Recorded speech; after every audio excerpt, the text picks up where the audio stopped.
السلام عليكم ورحمة الله وبركاته. ازيكم يا حبايب قلبي، عاملين ايه؟ يا رب تكونوا بخير. النهارده هنعمل مع بعض كيكه حلوه جدا جدا وكيكه سهله للناس اللي هي بتبقى الموضوع الكيك والفرن ده تقيل عليها. الكيكه دي سهله جدا، هتتعمل على البوتاجاز من فوق. هنقول مقاديرها مع بعض وهنتكلم وانا بشرح لكم. بصوا حبايب قلبي، ده مج ونص من الدقيق الحجم الكبير، مش كوبايه الميه، المج الكبير. يعني لو انت هتاخديها بالجرامات هي حوالي 230 جرام دقيق. تمام. عليهم كوبايه سكر من نفس المج اللي انت عايرتي بيه.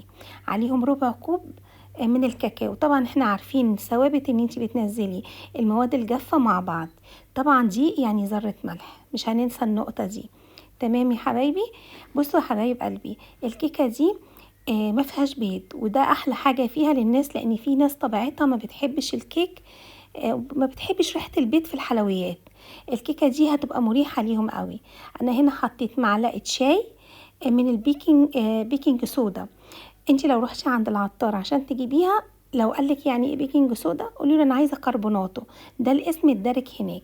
وطبعا دي متوفره في كل بيت، يعني انا واحده من الناس دي موجوده عندي اساسي، لان انا بدخلها في حاجات كتيره.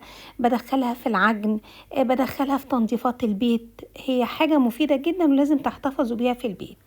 تمام يا حبايب قلبي. انا نزلت هنا بتلت كوب زيت، وجبت مج من الميه السخنه فضيت فيه باكو نسكافيه اللي هو سريع الذوبان. لو وانتي بتعملي الكيكه لقيتي الكيكه تقيله شويه، ممكن تفكيها بحبه ميه صغيرين، وزي ما اتفقنا مع بعض بنحط حاجه على معجنات ننزل بحاجه صغيره. انا هنا لقيتها تقيله فعلا معايا، ونزلت بحوالي ربع كوبايه ميه. تمام يا حبايب قلبي. طبعا بيكربونات صوديوم، يعني احنا عايزين نعمل ماده رافعه، فحطينا معلقه خل.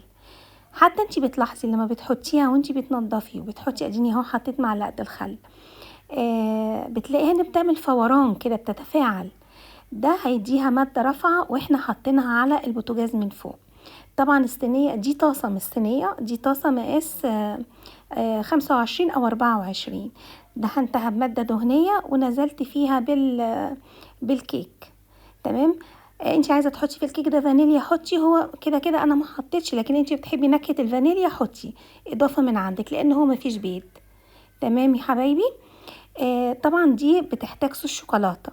صوص الشوكولاته ده انا كان عندي في البيت، هو مقاديره كوبايه سكر، كوبايه زيت، كوبايه سكر، كوبايه زيت، كوبايه لبن، وبتضربيهم مع بعض، بس الزيت بتنزلي بيه حبه حبه، واربع معالق كاكاو.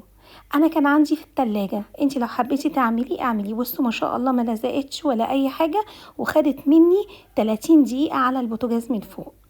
تمام يا حبايبي. زينتها بالصوص الشوكولاته اللي انا قلت لكم عليه، وحطيت عليها كده اضافه. بصي انت عايزه تحطي صوص الشوكولاته بالطريقه دي، تمام، مفيش ادنى مشكله.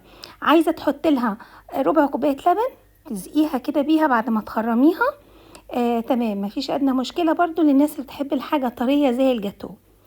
بصوا انا حطيت اهو اللبن وزقتها، وهحط صوص الشوكولاته، وحطيت رشه من المكسرات حلوه قوي، وكان طعمها جميل، وان شاء الله هتعجبكم. ودي حاجه سهله جدا جدا وبسيطه، حتى لو جالك ضيف على غفله سهله قوي ان انت تعمليها وانت قاعده معاه. عايزه برضو اقول لكم صوص الشوكولاته تاني اعيده معاكم: كوبايه سكر، كوبايه زيت، كوبايه لبن بارده، 4 معالق كاكاو. بتحطي الاول، اول حاجه بتحطي اللبن وتحطي السكر وتحطي الكاكاو وتنزلي بالزيت حبه حبه. ده تحتفظي بيه في التلاجة لاي حلويات ممكن تعمليها فجاه.